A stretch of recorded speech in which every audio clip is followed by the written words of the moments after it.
Hey, there's McGarren Flack. Going to talk to you about drawing with a pen and a couple of tips. So to start off here, if you are going to draw with a pen vertically, kind of like putting your paper on a wall to draw on it, then you want to hold it at an angle, kind of like this, so it is coming down. If you hold it under, which tends to be more comfortable, kind of like this, then the ink is not going to come up towards the tip of the pen, and it's going to kind of stay down towards the bottom.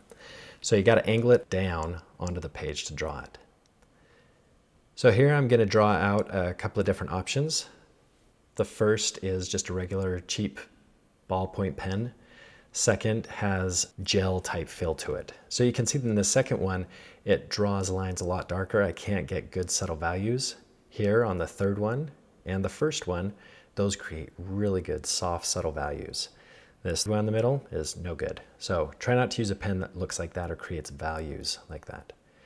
Another tip, rotate your pen on your page so that it gets those little, I call them snots. You got to get the snot off the pen so that it doesn't show up onto your paper. So here I'm just drawing a sphere and indicating the different changes in value and how you can create subtle values. I'm just cross-hatching and keeping my angle at around 15 or 20 degrees between the cross-hatches. I'm holding the pen kind of at the middle portion of it to slowly build up the values. You can see here that I'm just building up that core shadow so I can get some good reflected light. If you hold a pen kind of towards the top of it where the head is, and you're starting to draw it out, you'll see that these lines that I'm creating are pretty dark and heavy. It looks really scratchy. So hold it towards the middle of the pen and you'll get much lighter values. If you change the angle of your drawing, then it will create good, soft, flat value changes. Here I've expressed the highlight, the midtone, the terminator, the core shadow, the reflected light, the cast shadow, and the occlusion shadow that's underneath that sphere. To set up your drawing, do a 4x4 cutout onto a piece of paper to put over our reference to find a good composition. You'll need a pen, a razor, a ruler, a piece of paper that you can cut out, and then your reference. So here I've set up the piece of paper to go 2 inches from the edge of the page, and then I go 4 inches and indicate the other mark. So I'll make a mark at 2 inches and 6 inches. And I'll do that around 2 edges of the paper so that I know that it is perfectly square. I'll draw a straight line with the pen to line up all those corners so it'll be square, and then I use a razor blade and cut the baby out. Okay, so that didn't come out very good, but you just want to cut the piece of paper out of the middle. Then you use it as a reference to see what your composition is going to be. Look for a really good composition, something that's well balanced, not centered, interesting. There we go. That looks pretty good. Tape off the edges of the paper so the paper is taped to the reference on the front and the back so it is nice and flat. Now we're going to do the same thing with your drawing page. We got to mark out a 4x4 inch square, kind of like demonstrated here, and I'm doing it with pencil. Then you erase the pencil mark so that you can have light values that are there. You don't want to have them nice and dark. After you have your 4x4 piece drawn onto your page, you start to work on the drawing with the pencil. It's very important that you use a pencil to draw out all of the shapes so that you get the ellipses correct, the angles right, the proportions good, and you can easily erase it. If you want to just jump in and start with your pen, that's perfectly fine. It's one way of doing it, but if you want it to be really accurate, I'd recommend first drawing it in lightly with a pencil. So here I've drawn in these little proportions. I noticed that I messed up there. Oh snap, I gotta make it a little bit taller. It was a little bit too short and stubby. So I'm making those changes and alterations, making sure that my angles are good, dividing up the shadow shapes from the light shapes. And then I'll take my eraser and come in and clean up all of those lines so that they're not too heavy and dark in the drawing.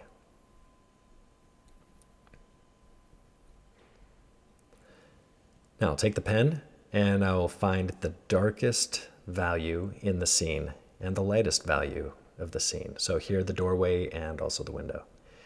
And the archway, these are just a little bit darker than the window and also the ground, and I'm moving off to the wall that's darker, and then the floor is the darkest and that doorway is the darkest. So to get into the rhythm of things, I'd recommend starting with the darkest value and slowly building up those values. So here in real time, I'm using my hatching to draw on this value. See how subtle it is? Very, very subtle. You can barely even see it. You can hear it, but, well, I can hear it. You can't hear it, but I can hear it and you can see the transition. So here I'm going over it a second time to slowly build up those values, and I'll speed it up here just to save you some time.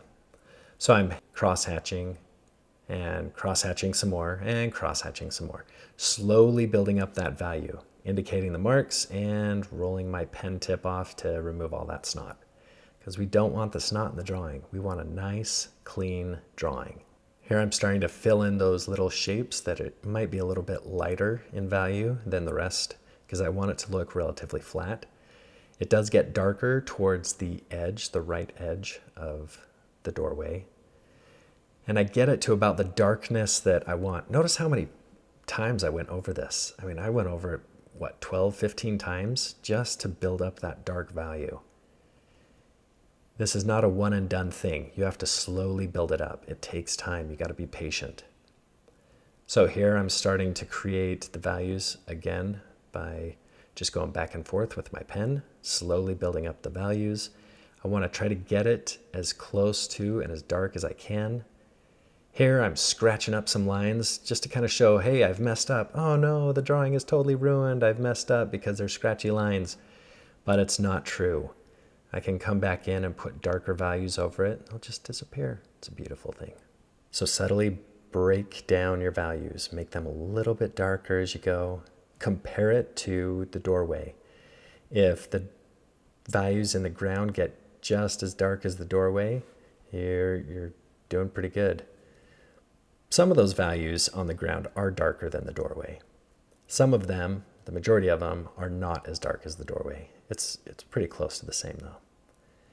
So again, here, building up those values, you can see I'm now going into the lighter shapes around the edge of the walkway there, creating those darker values and the midtones. It looks like I'm drawing sporadically around, but because it's sped up, the pen looks like I'm skipping areas. But I'm not. I'm just going back and forth and slowly building up the values.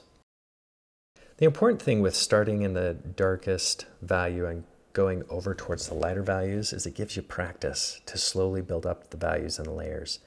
If you start in the lightest values, a lot of times you'll make it too scratchy because you won't get into a rhythm of creating nice light values.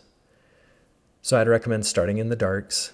That way, if you mess it up, you can just go back over it with another smooth layer and correct it. So here I've got those midtones pretty much figured out in the floor, creating some of the value that's going up the wall. And then in the window here, they need to be very, very light values. I think I might be getting just a little bit too dark in that window seal, but we'll see. I will leave the white of the paper coming through the window. Everything else is going to get a subtle value. So even though it's light right around the window, I got to darken it down just a little bit more than what is the lightest part coming through the window. So here, darkening down those values, you see how light they are? Slowly darkening the values down, very slow, very subtle. If I jump into those, they'll look really, really scratchy. Also remember to take and clean off the snot off the tip of your pen. Some pens create more snot than others. You just have to make sure that you're looking at your pen every once in a while and clearing it off of your drawing, of course. You don't want to do it on your drawing. So now I'm going over the big wall. This is a nice mid-tone value. It does subtly get lighter towards the far right of the page, but I'm slowly building up those values. This is not a race. I mean, I guess it could be a race if you are short on time, but you want to make sure that you have time, slowly build it up, be patient, fill in those little holes and scratchy parts. You can see here I kind of made it on purpose. I made it scratchy, some overlap here and there. Like, oh no, it's totally ruined, my drawing's ruined. It's not true. You can just create more values on top of it and push it a little bit darker using a very soft hand. Notice my fingers are not towards the tip of the pen. It's really easy to let your hand kind of slip and move forward. That puts more weight on the tip of the pen, which will make a darker mark, making it look kind of scratchy, but we don't want to do that. We want it to look smooth. So here again in real time, you can see that I am just going back and forth, slowly building up those values, looking at those areas that need to be filled in.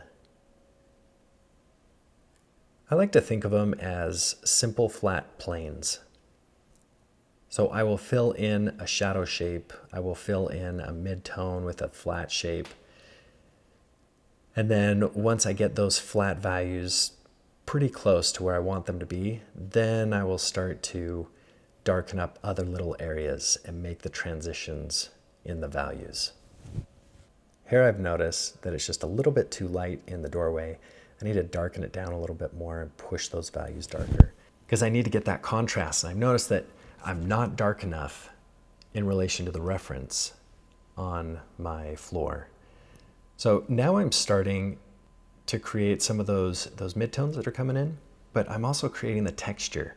So I will make it a little bit more scratchy in some areas to give it the feel that there's those little cobblestones that are sitting in there. If I make it just flat and smooth, then it doesn't give that texture, and that texture is kind of what I'm wanting to go for. Now that it's a little bit darker in the doorway, I'll go back onto the wall and start to darken up those values. Again, same thing off to the side here. Easy stuff. So when you're working on this, remember, be confident. Work on the values. You might mess it up, but that's totally fine. Mess it up, try to fix it. If you work on it and it's just unfixable, it's beyond repair, you totally messed it up, then just start over. It's the beauty of pens. You can't erase. Once you put it down there, you've got it. Which again is why it's very important to work from dark values into lighter values. So it's important to break down the shapes into pencil drawn shapes. If you draw too hard with the pencil or charcoal, whatever you're using to draw it in with, then sometimes the ink won't stick. So you have to draw it light enough that the ink will stick to the paper because the wax won't be in the way, which wax is in pencils, so you might run into a problem with that. So drawing with a very light hand, if you are a lead foot drawer, driving with a lead foot, you accelerate too fast, all that stuff. If you're heavy with your hand, then you're going to have real issues with this assignment. You need to have a light hand. The other important thing is when you have a light hand, it will train you to slowly build up your values to get to the right part.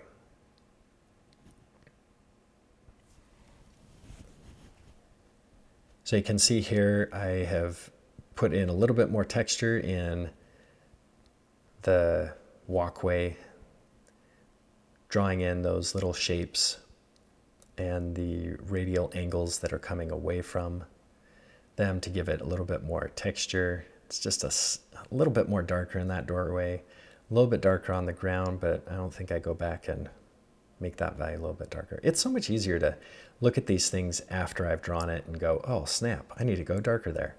But when you're drawing it, sometimes you just get caught up into it. So I'd recommend when working on your drawings to work on them a couple of times, not in one sitting. If you do it in one sitting, you'll convince yourself that it is perfect and awesome, and you won't revisit it and fix it and make it look better. So work on it at a couple of times, a couple of sets, different times. Either way, work on it, try to slowly build it up.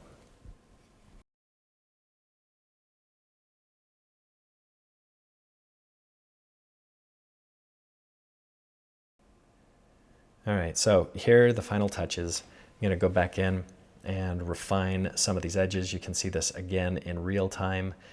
This whole drawing probably took me about an hour and a half, maybe 2 hours to work on. I wasn't in a race. I was just trying to build up those values. It's a little 4x4 inch drawing, going in with a line work, crisping up those edges just because I want a little bit more focus to be there, and darkening up some of those values that are coming from the edge of the wall out. So I hope you enjoyed this demonstration video. Hopefully it helped you out to see how much work can go into this and how to make it look better with good, soft, subtle transitions and values. Anyways, put some comments down below if you're interested in seeing more or what I did wrong. Point it out, and have a great day.